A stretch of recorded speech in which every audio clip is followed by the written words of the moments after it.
اعوذ باللہ من الشیطان الرجیم، بسم اللہ الرحمن الرحیم۔ آج ہم نے 5ویں آیت پہ بات کرنی ہے۔ اولئک علی ھدی من ربہم واولئک ھم المفلحون۔ مفلحون پڑھنا ہے تو وہ لوگ جو اللہ کی ہدایت پر قائم ہیں، وہی لوگ مفلحون ہیں۔ علی ھدی، علی آتا ہے للانتظام کے لیے، یعنی کہ جو قائم رہے، برقرار رہے، جو ہدایت پر برقرار رہے گا، جو ہٹے گا نہیں، مٹے گا نہیں، ہلے گا نہیں، وہی مفلحون ہوگا۔ تھوڑی سی اور باتیں اس میں سمجھنے کی ہیں۔ اولئک اسم اشارہ للبعید ہے، یعنی کہ دور کا اشارہ۔ جو لوگ، جو چیزیں ہم سے دور ہوتی ہیں اس کے لیے ہم استعمال کرتے ہیں، وہ سب۔ ہاؤلائی بھی آیا ہے قرآن پاک میں، ہاؤلا ان کے لیے استعمال ہوتا ہے جو ہمارے سامنے ہوں، یہ سب قریب کے اشارے کے لیے ہاؤلائی، اور دور کے لیے اولئک۔ اولئک کا استعمال کرنے کا فائدہ تھا، کیا فائدہ ہے؟ یہ استعمال کرنے کا مقصد ہے کہ آپ کو بتایا جا رہا ہے کہ یہ بڑے دور کی بات ہے، وہاں تک پہنچنے کے لیے بڑا لمبا سفر کرنا پڑے گا۔ یہ مت سوچیں کہ تقویٰ آپ میں موجود ہے، یہ سب میرے اندر شامل ہے، نہیں، یہ بہت بڑی چیز ہے۔ کیونکہ ہم نے پیچھے پڑھا یؤمنون بالغیب، تو ہمارا غیب پر ایمان ہے، فرشتوں پر، قیامت پر، اللہ پر، اچھی اور بری تقدیر پر ہمارا ایمان ہے، اور ہم نماز بھی پڑھتے ہیں، اور ہم آخرت پر بھی ایمان رکھتے ہیں، قرآن پر بھی ایمان رکھتے ہیں۔ تو کیونکہ یہ صفات میرے اندر موجود ہیں تو اس کا مطلب ہے تقویٰ میرے اندر موجود ہے۔ تو یہ بتایا جا رہا ہے نہیں، یہ بڑی دور کی بات ہے، یہ بہت لمبا سفر ہے، مگر تمہیں ان میں شامل ہونے کی ضرورت ہے، تمہیں ان میں شامل ہونا ہے۔ ہر انسان کی خواہش ہوتی ہے مفلحون، فلاح پانے کی، کامیاب ہونے کی، سکسیسفل لائف کی۔ تو یہ دو سوچیں ہو سکتی ہیں۔ یہ پڑھنے کے بعد ہم سمجھیں کہ تقویٰ چاہیے تو فوراً آ جائے گا، فوراً نہیں آئے گا، ٹائم لگے گا۔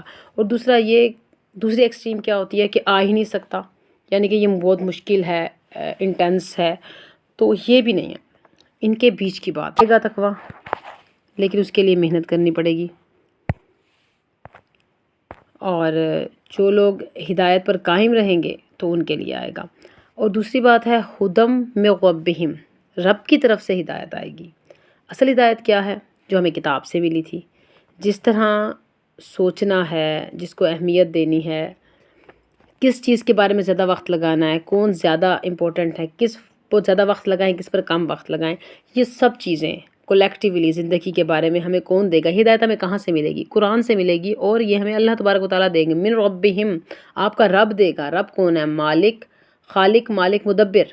وہ تو آپ کو پیدا کیا، وہ آپ کو اس وقت وہ آپ کا مالک ہے، اور وہ آپ کے لیے نیکسٹ بھی پلان کر رہا ہے، تو وہ آپ کو بتائے گا کہ آپ نے زندگی کیسے گزارنی ہے، کیونکہ وہ پلانر ہے نا۔ تو اب ہمارے لیے مسئلہ کیا پیدا ہو چکا ہے اس وقت؟ ہم کتاب سے نماز کے بارے میں ہدایت لیتے ہیں، روزے کے بارے میں، حج کے بارے میں ہدایات لیتے ہیں، عبادات کے بارے میں، حلال اور حرام کے بارے میں، ان سب کے بارے میں ہم ہدایت قرآن سے لیتے ہیں۔ لیکن پیسے کیسے کمانا، جاب کون سی کروں، گھر کیسا ہونا چاہیے میرا، بچوں کی تربیت کیسے ہوگی، اور ان کو پالنا، پرورش کیسے کرنی ہے، ان کے لیے تعلیم کس قسم کی ہونی چاہیے، کیا اہمیت ہے، یہ انفارمیشن ہم قرآن پاک سے نہیں لیتے، حالانکہ یہ انفارمیشن بھی ہمیں قرآن پاک سے ہی لینی ہے۔ صبح اٹھ کر سب سے زیادہ اہم کیا کام ہے؟ اس میں ہدایت بھی ہمیں قرآن پاک سے ملے گی۔ یہ ہدایت ہمیں اپنی طرف سے نہیں لینی۔ ہم جب کیریئر کے بارے میں، مستقبل کے بارے میں، تعلیم کے بارے میں فیصلہ کرتے ہوئے تجربہ کار لوگوں کی طرف دیکھتے ہیں، تو اپنی زندگی میں فیصلہ کرنے سے پہلے ہم قرآن پاک سے فیصلہ لیں گے۔ زندگی کے ہر فیصلے میں ہمیں ہدایت کی ضرورت ہے۔ اب یہاں پر دو چیزیں ہیں۔ عالم الشہادہ جو آپ کے سامنے ہے اس وقت، فزیکل لائف، آپ کی زندگی آپ کے سامنے، آپ اس کو ایکسپیرینس کر رہے ہیں، ایگزامن کر رہے ہیں۔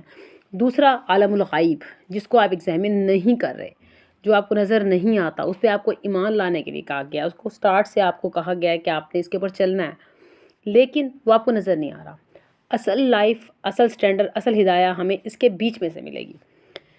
دیکھی ہوئی حقیقت پر فیصلے کریں گے، شادی اس کے مطابق، جابس اس کے مطابق، پیسے کمانے اور غیب کی فکر نہیں کریں گے، تو اس کا مطلب ہے آپ کو ہدایت کی فکر ہی نہیں ہے۔ اصل تقویٰ والے لوگ وہ ہوتے ہیں جو علم لے کر چلتے ہیں۔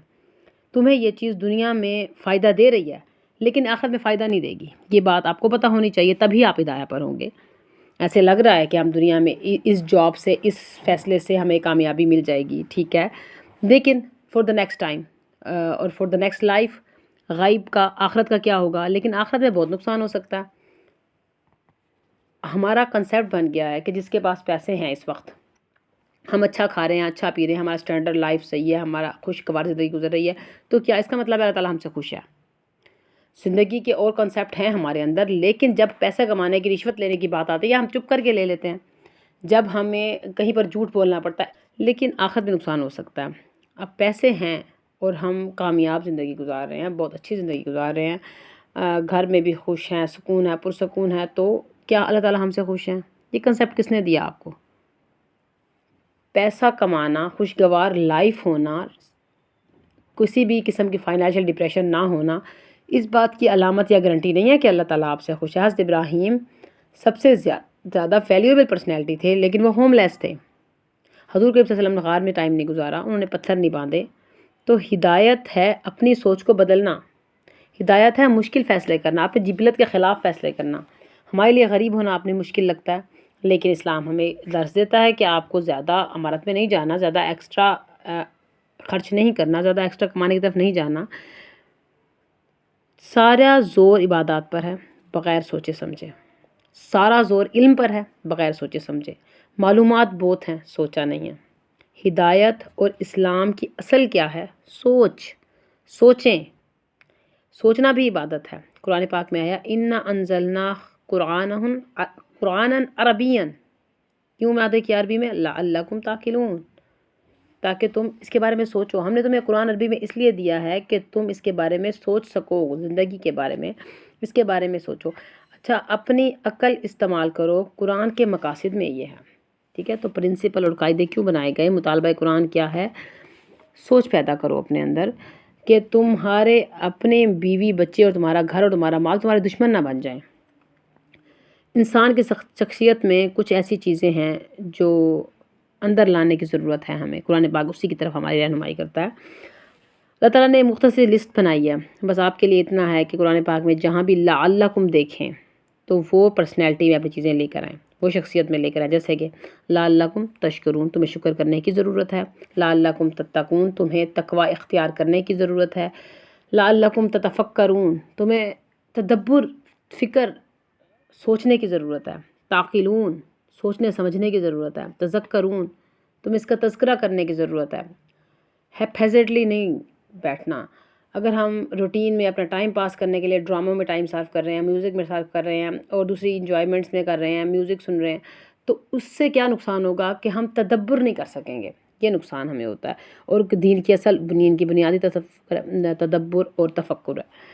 اور دوسری بات ہے واللہ یحب الصابرین، واللہ یحب المتقین، واللہ یحب الصادقین، تو یہ کچھ کوالٹیز ہیں، اوصاف ہیں جو ہم نے اندر لانے ہیں۔ احکامات اس لیے لائے جاتے ہیں کہ ہدایت ہمارے اندر آ جائے۔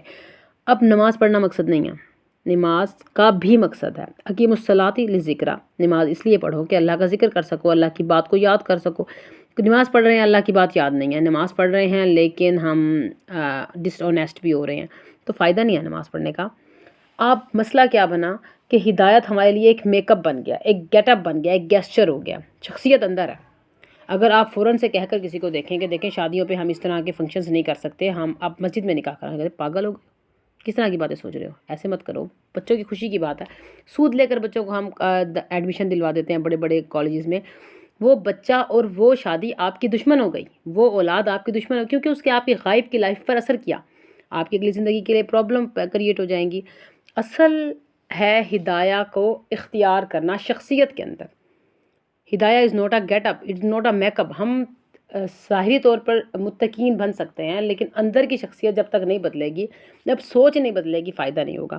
آخری ایک بات ہے مفلحون، قرآن پاک میں مفلحون کا ذکر آیا ہے، ساتھ میں فائزون بھی آیا ہے، ہوا فوز العظیم بھی آیا ہے، لیکن فلاح کا لفظ کس لیے استعمال ہو؟ فلاح کا لفظ کسان کے لیے استعمال ہوتا ہے، اور کسان کیا کرتا ہے؟ کھیتی باڑی کرتا ہے۔ وہ لوگ جو کھیتی کو بناتے ہیں، زمین بناتے ہیں، نرم کرتے ہیں، اس کو پولائٹ کرتے ہیں، گیلا کرتے ہیں، اندر بیج ڈالتے ہیں، بیج کو پھر وہ پراپر اس کی دیکھ بھال کرتے ہیں، پانی دیتے ہیں، دھوپ سے بچاتے ہیں، دھوپ لگواتے ہیں، جو بھی کرتے ہیں، ساری زندگی وہ کام کرتے ہیں۔ اس کے بعد پھر جب وہ 1 سال کے بعد فصل کو کاٹتے ہیں تو ہم اس کو کہتے ہیں مفلح، کہ اب یہ کامیاب ہو گیا۔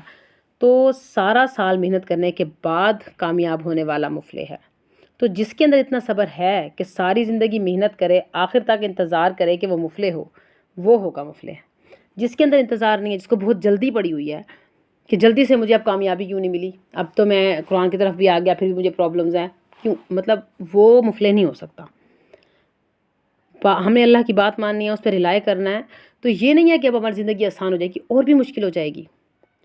سفر خود ایک امتحان ہے، لیکن سفر کے بعد بھی امتحانات آ سکتے ہیں۔ آپ کو آرام سے مثال لے سکتے ہیں حضرت ابراہیم علیہ السلام کی۔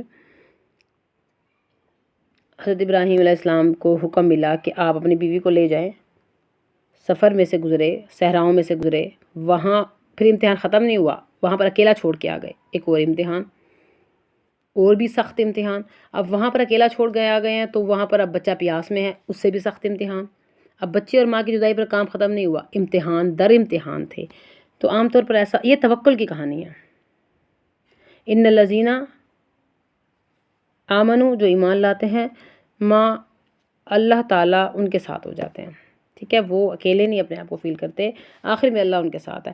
اب کسان محنت کرے گا، زمین کو فریش کرے گا، بیج پر کام کرے گا، لیکن وہ انجینئرنگ نہیں کرتا، مطلب کہ اب آسان کام کر رہا ہے کسان، ویسے دیکھنے میں بہت مشکل کام کر رہا ہے، ٹائم لگا رہا ہے، لیکن جو بیج اس نے اندر ڈالا تھا اس بیج کے اوپر تو وہ کام نہیں کر رہا نا، اس کے اندر تو وہ سٹیمنا نہیں بنا رہا، اس کے اندر تو وہ سیلز پروڈیوس نہیں کر رہا، اس میں تو وہ سٹیم نہیں نکال رہا، وہ تو کام کوئی اور کر رہا ہے، اللہ تعالیٰ کر رہا ہے۔ اب ماں ہے، پریگننٹ ہوتی ہے، کنسیو کرتی ہے، بہت محنت کرتی ہے، الٹیاں ہوتی ہیں، اٹھا نہیں سکتی، کمر درد ہوتا ہے، پیٹ درد ہوتا ہے، سونے میں پرابلم، سب کر رہی ہے، لیکن اندر جو بچہ ہے اس کو تو نہیں بنا رہی نا، اس کی آنکھ، ناک، کان، بازو، اس کا نظام، اس کا سسٹم، سب سسٹمیٹکلی اندر وہ خود ہی سے ہو رہا ہے، تو ماں اندر بچے کا خیال نہیں رکھ سکتی، اندر سے وہ جو کام کر رہی ہے وہ کر رہی ہے، لیکن اندر کا کام تو اللہ تعالیٰ کر رہا ہے۔ تو دین کی یہ سمجھ ہے کہ ہمارے ہاتھ میں کچھ نہیں ہے، سب اللہ تعالیٰ کے ہاتھ میں ہے، الا ماشاء اللہ، ہم صرف کہہ دیتے ہیں ماشاء اللہ، لیکن اس کی اندر کو سمجھیں کہ میں کچھ نہیں ہوں، میں جتنی بھی محنت کر لوں، جو کچھ کرنا ہے اللہ کی طرف سے ہونا ہے، مدد اللہ کی طرف سے آنی ہے، اگر میں نہیں کروں گی تو فائدہ نہیں ہوگا، اور اگر یہ سمجھ لیں کہ میں محنت ہی نہ کروں کیونکہ اللہ تعالیٰ کی طرف سے ہے نہیں، تو یہ بھی فائدہ نہیں ہے۔ دو ایکسٹریم ہے، ایک ہم سمجھتے ہیں کہ ہم نے کیونکہ محنت کی، کیونکہ اچھی تعلیم حاصل کی، اس لیے ہمیں اچھی جاب مل گئی ہے اور ہم اس وقت کامیاب ہیں کیونکہ ہماری محنت ہے، یہ ایک ایکسٹریم ہے۔ دوسری ایکسٹریم کیا ہے کہ کیونکہ اللہ تعالیٰ نے میرے نصیب میں ہی نہیں رکھا، اس لیے بس اللہ تعالیٰ نے مجھے نہیں دیا کیونکہ وہ میرے نصیب میں نہیں تھا، ایسا نہیں ہوتا۔ دیکھیں، اگر وہ کسان پودا نہ ڈالے، بیج نہ ڈالے، اگر وہ زمین نہ بنائے تو کیا پودا اگے گا؟ ایسا تھوڑی ہو سکتا ہے کہ کہیں نہیں ہم نے تو بڑی دعائیں کی ہیں لیکن پودا نہیں نکلا، خدا نے نکالا ہی نہیں، دعا تو میں نے کی تھی، قسمت میں ہی نہیں تھا، میں کیا کر سکتا ہوں؟ ایسے تھوڑی ہوتا ہے، جب تک تم نہیں کرو گے اللہ تعالیٰ بھی نہیں کرے گا۔ طرف سے پوری محنت کریں، کوشش کریں اور پھر امید بھی رکھیں۔ اگر کوشش کرو گے تو امید ہے، اگر کوشش نہیں کرو گے تو گارنٹی ہے کہ وہ نہیں دے گا۔ بدر کے موقع پر صحابہ پہلے خود گئے، انہوں نے محنت کی، 313 تھے، قرآن پاک میں آیا ہے کہ 3000 فرشتے ان کے ساتھ ملے، اور صحابہ کہتے ہیں کہ ہم تلوار چلاتے تھے، اگر پہ نہیں تھے اور وہ دشمن کٹ جاتے تھے۔ تو پہلے وہ صحابہ گئے، وہاں پہنچے، انہوں نے کوشش کی، ایسا نہیں ہوا تھا کہ فرشتوں نے جا کر کہا کہ ہم 3 گھنٹے سے آپ کو انتظار کر رہے ہیں یہاں پر بیٹھے، پہلے صحابہ گئے تب فرشتے انہیں مدد کے لیے گئے تھے۔ تو ذہنیت کی تیار کرنی ہے، فارمولہ یہ ہے کہ محنت آپ نے ڈالنی ہے، اجر اس کا اللہ تعالیٰ نے دینا ہے، اور وہ انشاءاللہ دے گا۔ پھر اگلی آیت انشاءاللہ کریں گے۔ السلام علیکم ورحمۃ اللہ وبرکاتہ۔